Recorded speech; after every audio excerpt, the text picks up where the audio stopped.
Shalom, hari ini saya akan membahas Ibrani pasal 13 ayat 5 yang berbunyi demikian.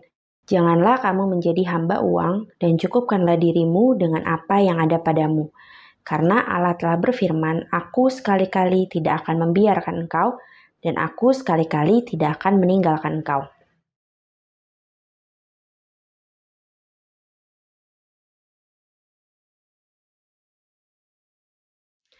Di sini siapa sih yang gak butuh uang? Kita sebagai manusia hidup di dunia ini membutuhkan uang. Kita butuh uang untuk makan, kita butuh uang untuk membiayai ini dan itu. Bahkan ketika kita sakit, kita membutuhkan uang untuk berobat. Sebetulnya uang bukanlah suatu masalah jika disikapi dengan benar. Tetapi memang tidak semua hal bisa diukur dengan uang dan uang bukanlah segalanya. Ketika kita menjadikan uang itu menjadi hal yang sangat kita kejar dalam hidup kita, hal itu bisa menjadi berbahaya karena kita bisa menjadi hamba uang. Mengapa menjadi hamba uang itu bukanlah hal yang baik?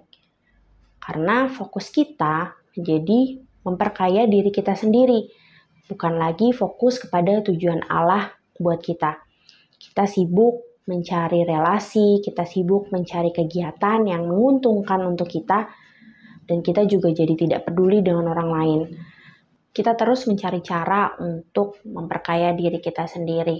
Di dalam Pengkhotbah 5 ayat 9 dikatakan, siapa mencintai uang tidak akan puas dengan uang, dan siapa mencintai kekayaan tidak akan puas dengan penghasilannya. Ini pun sia-sia.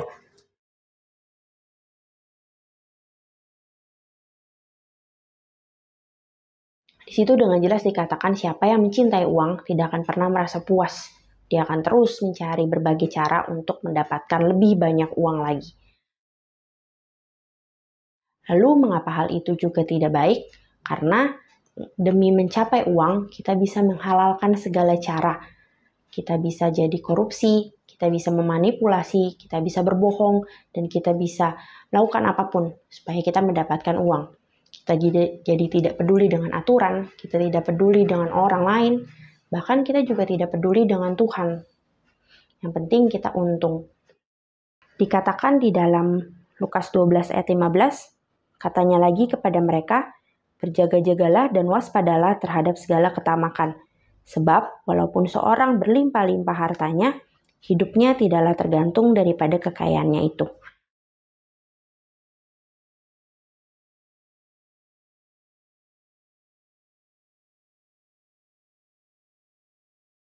Lalu dengan jelas juga dikatakan di dalam 1 Timotius 6 ayat 10, karena akar segala kejahatan ialah cinta uang, sebab oleh memburu uanglah beberapa orang telah menyimpang dari iman dan menyiksa dirinya dengan berbagai-bagai duka.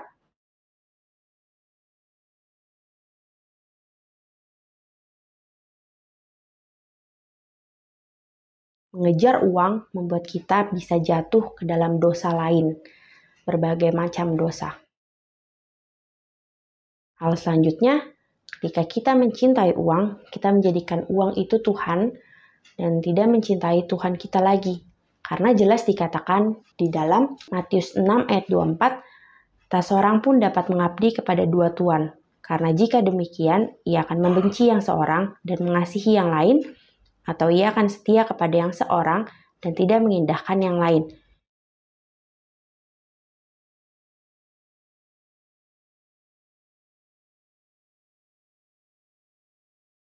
Kamu tidak dapat mengabdi kepada Allah dan kepada Mammon.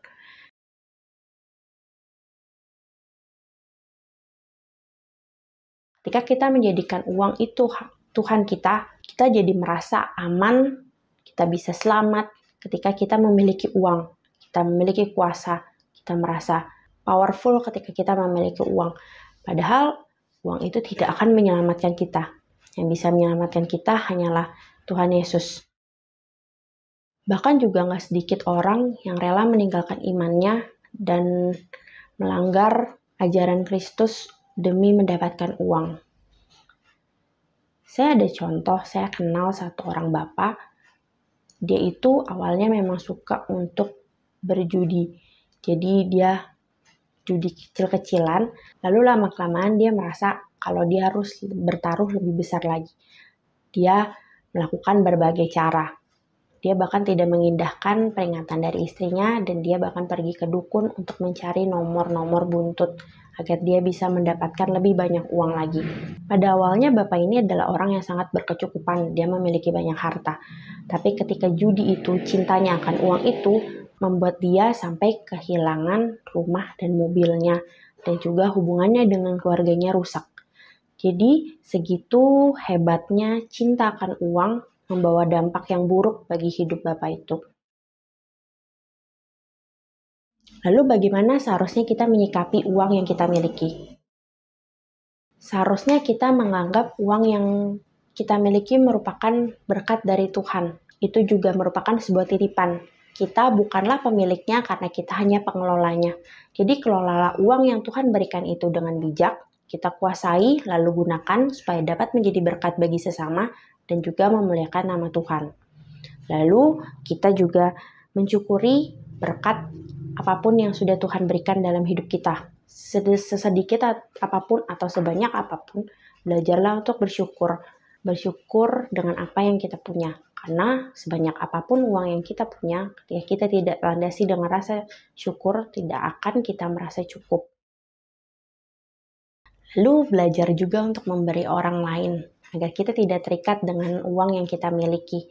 Karena Tuhan Yesus sendiri mengatakan kalau lebih baik memberi daripada menerima. Hal itu dikatakan dalam Kisah Para Rasul pasal 20 ayat 35. Sebab ia sendiri telah mengatakan adalah lebih berbahagia memberi daripada menerima.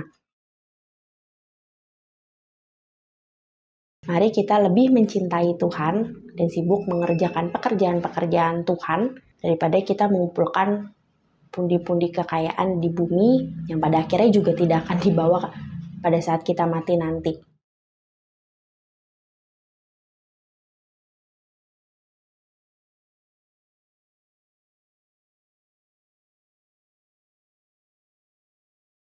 Sebagai ayat penutup, saya ingin membacakan Matius pasal 6 ayat 19 sampai 21 yang berbunyi, "Janganlah kamu mengumpulkan harta di bumi. Di bumi ngengat dan karat merusakkannya dan pencuri membongkar serta mencurinya.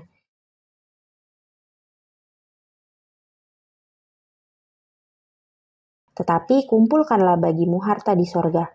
Di sorga ngengat dan karat tidak merusakkannya dan pencuri tidak membongkar serta mencurinya. Karena di mana hartamu berada, di situ juga hatimu berada."